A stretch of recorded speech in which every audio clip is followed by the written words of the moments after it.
Picture this. You're out camping in the woods of Mawnan, Cornwall, England. It's late at night, and you're only armed with a flashlight.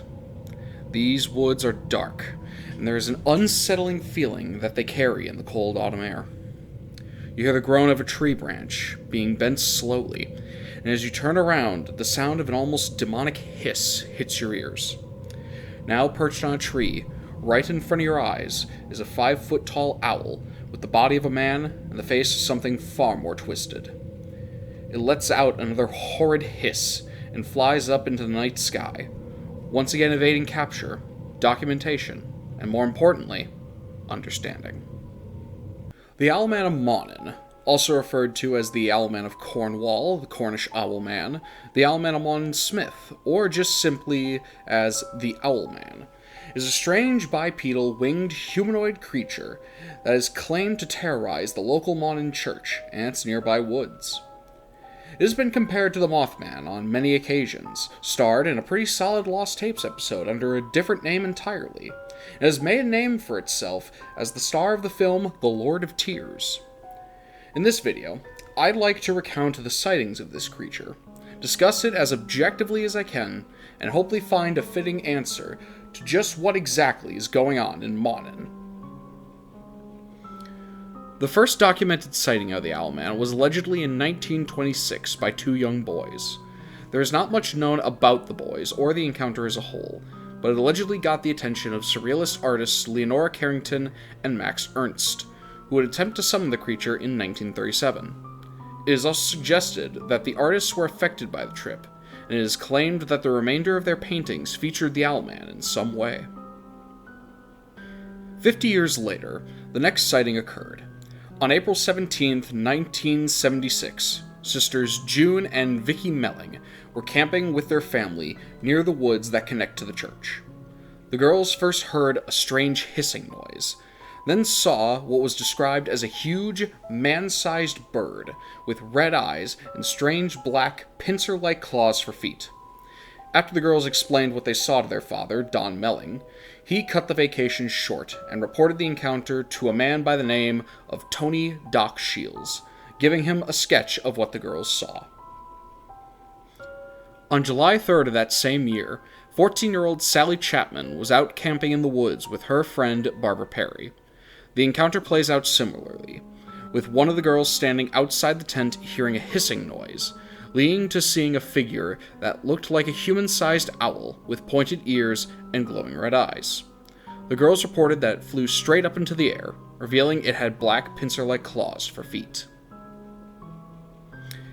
In 1978, a few more not very well documented sightings occurred around the church, all with the same description of the creature. It should also be known that all of the 1970s sightings of the Owlman were reported to and recounted by Tony Doc Shields. Shields would also be the one to show recreations of the sketches he gained from each report of the Owlman being sighted. In 1989, a young couple were walking through the woods when they also encountered the Owlman. The couple are referred to as Gavin and Sally, and they recount how they saw a large, dark figure sitting in the tree branches. The creature was described about the same as every other sighting, including a gaping mouth. But this encounter is different in that its movements are better described, with it moving its feet to reposition itself, it opening its wings, and tilting its head downward. This all ended with it jumping into the air and flying away, terrifying the couple. This is also the one case that has a male witness and has no connection to Shields. The final major sighting occurred in 1995, when a female tourist from Chicago allegedly wrote into the Western Morning News, claiming to have seen the Owlman, and be changed forever by the experience, adding a drawing with a report of the creature that is consistent with every other report of the Owlman. The identity of this tourist remains unknown. This is also the last well-documented sighting of the Owlman, as most sightings in the 2000s onward have almost no source to confirm the reports. Thus, it is agreed by most cryptozoologists that the Owlman's reign in Mawnan ended in 1995. Normally, I would go straight into theories about what the creature could be, But in this particular case, some context and clarifications need to be made to better explain the plausible theories and my overall thoughts on this case. I will be addressing these in order of sightings.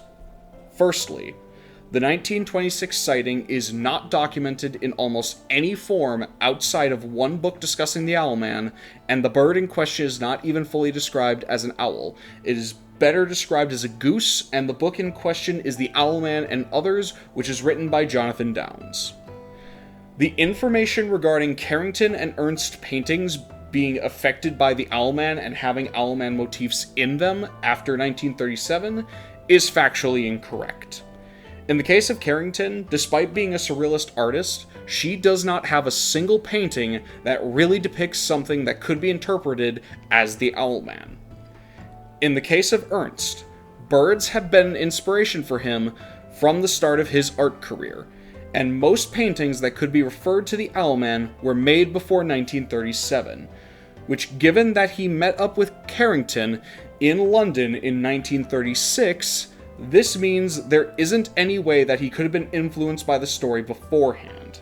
While a select few of Ernst's paintings after 1937 do have some possible Owlman motifs, this is not enough to suggest that the summoning that they may or may not have done had any impact on the artist or even Ernst at all. The sightings of the 1970s are all very consistent in describing the Owlman as well as the setup for seeing the Owlman, with most sightings being the result of camping in the woods near the Mawnan church. This is very odd to me, as even the most realistic cryptids have some level of variation in sighting. To use the Mothman as an appropriate example, the Mothman was not just sighted near the TNT plant or just near the Silvergate Bridge, it was all around the area of Point Pleasant, West Virginia. Additionally, the 1976, 1978, and 1995 witnesses have never been properly identified or seen, which makes their reports difficult to confirm. For those keeping track, that is now 4 of the 5 major witnesses of the Owlman not properly identified to a point where we can confirm that these sightings actually happened. The 1989 encounter is the only one to have witnesses that can be confirmed to be real, and is the only one to involve a male witness, and is the only one to be documented by someone other than Doc Shields, being instead reported by Jonathan Downes, someone who wrote The Owlman and Others, as described earlier, and someone who has done a great deal of research into the Owlman sightings and the other mysteries of Mawnan, as well as Tony Doc Shields. Speaking of which,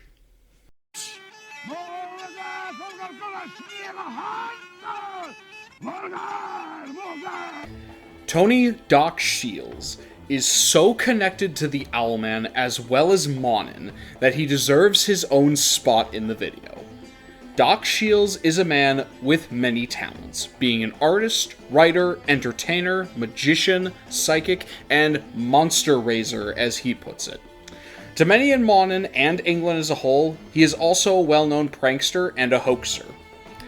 Doc has been involved in many situations that some find strange, and while some find him to be trouble, others find him to be entertaining.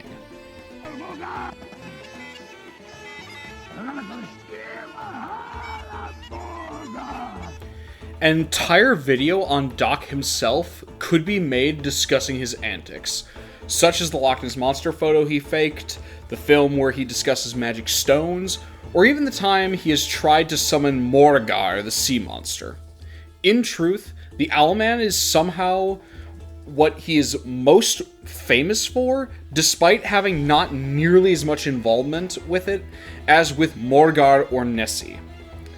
And while I cannot condone hoaxing, or the practice of trying to make a fake cryptid sighting for the sake of attention, I do admit that Doc is quite the entertainer.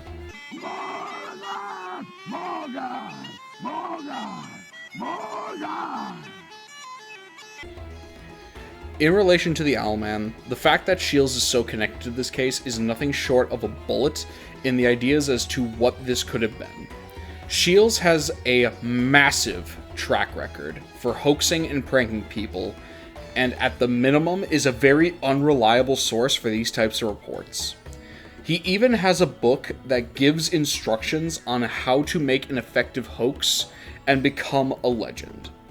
So not only is the fact that the most of the witnesses are unaccounted for, but to add to it that Shields is the one reporting the sightings of the witnesses that we cannot identify, it puts a heavy wound into this case.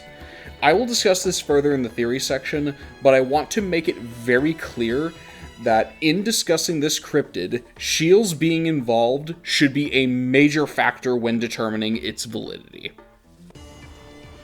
So, what do I personally believe? This is the portion of the video where I go over my theories, what I think doesn't work, what I think might work, and what I think is most plausible. In the previous video, we had a good variety of things that didn't, could, and most likely worked. In this video, there is a very distinct difference between that, as I think a decent amount of the theories that are suggested don't work out very well, and also there aren't many theories to begin with. Having that said, let's start with the theories that don't work. I want to make a quick side point regarding two specific things. First, the Mothman connection. A lot of people who cover this case make the connection that Mothman and Owlman are very similar cryptids. While I understand from a very basic perspective the notion of two cryptids that are both bipedal, can fly, and have glowing red eyes, sounds like a connection, and sounds like they could be the same thing, looking at the reports tells a very different story. The Mothman is described as something that looks closer to a bat, but overall, everyone who reported the Mothman agrees it doesn't look like something they normally would have seen. Whereas with the Owlman, every single report dictates that it looks like a 5-foot-tall owl with humanoid features. Every single time. A very key difference between that is one of these isn't necessarily identified as any animal that currently exists, and the other is identified as a really big owl.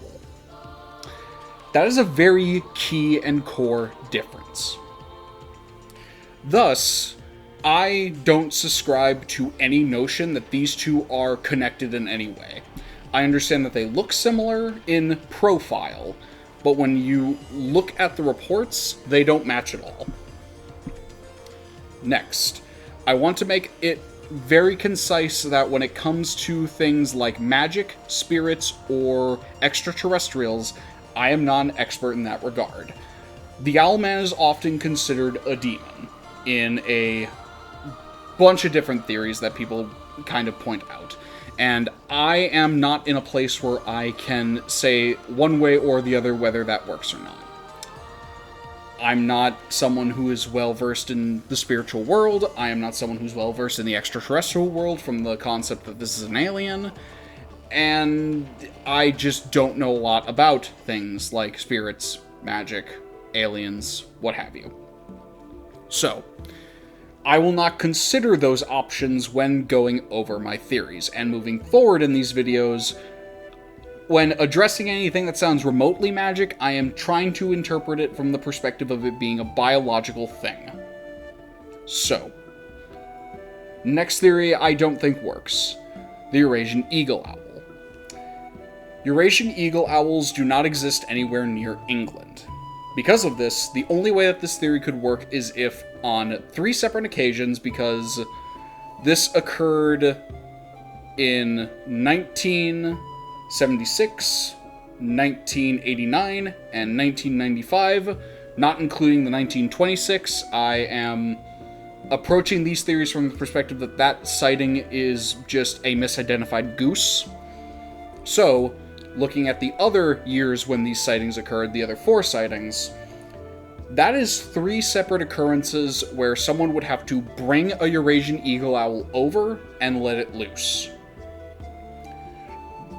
The odds of that happening seems very improbable to me. I don't think that that could have occurred, even if we were to believe that all the sightings were credible. So I don't really buy into that theory, and I do find it very strange that that is the leading theory, when I think there is a more realistic owl theory that makes a little more sense. Next, the prehistoric owl theory. There is nothing within the fossil record to suggest that an owl could get up to 5 feet, and there is nothing in the prehistoric record that could suggest that an owl would be human-shaped. I believe that is enough to say that that theory doesn't work, but to further go into that, again, if we are to take all the sightings at face value, that is a very inconsistent timeline in when this prehistoric owl would be roaming about the woods of the church, where there aren't really many places to hide in the first place, so that's another strike against that theory. So I do not think it works in the slightest. Finally, the theory that's probably going to hurt a lot of people's ears, the cryptid theory. I don't buy this for different reasons. This is where I really have to start putting my foot down regarding the sightings. As far as we can tell, 4 of them are actually the Owlman. We're throwing out the 1926 one, because I am very convinced that that was probably a goose of some sort. The notion that 3 of these 4 sightings we cannot confirm or even identify the individuals who cited them. We cannot find any records of these people, we cannot confirm these people exist, and we cannot confirm that these sightings exist. Not to mention that 3 of these 4 sightings, again, were reported by a man who is very not credible. Tony Doc Shields is not a reliable witness, and since we can't find the original witnesses, there is nothing really to suggest that any of the sightings reported by Doc Shields are real. So we only have one sighting that wasn't reported by Shields that's credible, because we can identify the 2 people, and someone other than Shields reported it. When you only have 2 people who sighted a creature once, that becomes really, really, really hard to suggest that that's like an actual cryptid. Cryptid sightings require a lot of sightings, in my humble opinion. As someone who has spent a lot of time researching cryptids and just going into cryptozoology without being a licensed cryptozoologist, you need a lot of people seeing something to make the notion that something is there.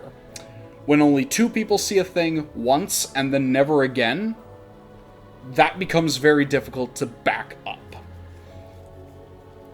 Not to mention that, unlike the case of the Mothman, where it's completely something original that you can't really connect to anything outside of, like, slight characteristics, this is a situation where it's a really big owl with humanoid features, but it's mostly an owl. That's a little bit harder to sell in terms of it being its own thing, because of a lot of different biological perspectives. I could keep going, but I think I've made my point clear that I don't think any of these theories work, so we're not left with much. Moving into the maybes, I have one. A misidentified owl. This is going off of the notion that only one of the witnesses or otherwise encounters actually occurred, that being the 1989 one. Given that this was something that took place years after the original 2 sightings, it's reasonable to assume that the Owlman has established a sort of boogeyman-esque presence within the woods near the church. So for 2 teenagers to walk through the woods, see a relatively large owl, misidentify it as the Owlman, and then say they saw it, and then report it to someone credible, I think that's a valid situation. I am of the opinion that this is possible. I don't fully believe it, because the way that the witnesses describe the creature is very distinct, and it is very, very accurate and completely connected to the other sightings that were reported by Shields. It is a one-for-one encounter, except it is more detailed. In normal circumstances, I would give that credence to maybe this is something that's being seen, but in this particular case, I am not. I do think it is possible, if we are to believe that these two witnesses saw something that they misidentified an owl, I think we could easily lump it into there. But that is only a maybe. I'm very half-hearted about it. Moving on to what I think works. It is my humble opinion that the Owlman is most certainly a hoax. My reasoning for this, and I chuckle because Tony Doc Shields is the smoking gun to all of this.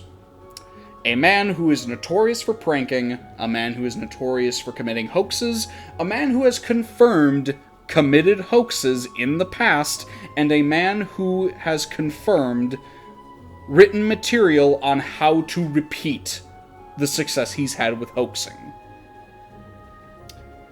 This man has reported a majority of the Owlman sightings. This man has redrawn all of the Owlman images. This man is very connected to this case and is kind of the only speaking piece for the Owlman outside of the two people that Jonathan Downes interviewed. Speaking of Jonathan Downes, he is a man who has heavily researched this topic, and he has very much come to the conclusion that Tony Doc Shields is very much responsible for this hoax, and I'm relatively inclined to believe with Mr. Downes on this. Doc isn't a reliable narrator, he is an entertaining narrator, but not reliable. Doc also has a record. That is hard to dissuade. While there is an argument to be made that Doc wasn't as connected to this case as he was his cases like Nessie or Morgar, the problem still stands that we can't identify a majority of the witnesses, and the only person who can even confirm that they reported anything is Doc, and it is very hard to trust Doc in this situation. Not to mention that some people have pointed out it is woefully convenient that the Owlman occurred after Mothman, much like Morgar occurred after Nessie. And they're all being reported by a guy who has written a book on how to hoax and has also hoaxed and pranked in the past. While I cannot 100% say that that is the case, because Doc has not confirmed that to be the case, I am 90% sure that that is what's happening here. There's a slight chance that there's a misidentification, but I am pretty convinced that Tony Doc Shields has created one of the best possible hoaxes in cryptozoology, in the form of the Owlman. While it saddens me to say that a cryptid is probably not real, I think we can at least rest easy knowing that this is a very entertaining and very interesting case to read about. And the lore of the Owlman, at the bare minimum, is something that I think people can play with and read about, and at the minimum, Doc has turned something he completely made up into a local legend, and I have some level of respect for that. I want to be clear that I do not like this type of outcome in most cryptid cases where I, an enjoyer of cryptids, have to accept that the best answer is that a new animal isn't being discovered, and this monster is nothing more than a fake. However, disappointment is not the first feeling I get while talking about the Owlman. I feel a level of interest in how well this story is put together, and a grin on my face when I read about Tony Shields and the monster hunting adventures he's been on. I honestly love the idea of a man-sized owl that haunts a local church and scares people away with its presence. I may not agree with Doc on hoaxing, but I can respect the levels of effort he puts into the shows he wants people to see. And I occasionally find myself screaming Morgar when I want to liven up the room now. Morgar! Morgar! Morgar! Morgar! But one thing is clear. Even if the Owlman isn't real, the spirit of terror, mystery, and maybe even excitement that he embodies certainly is. And for some, maybe that's all they need. And maybe that's all the Owlman himself needs to will itself to exist, with its wings out and shadow cast from the moonlight down onto his next pair of victims below, ready to hiss and swoop down and strike fear into innocent hearts once again, only for them to run away to continue his story, even if it's just for one more night.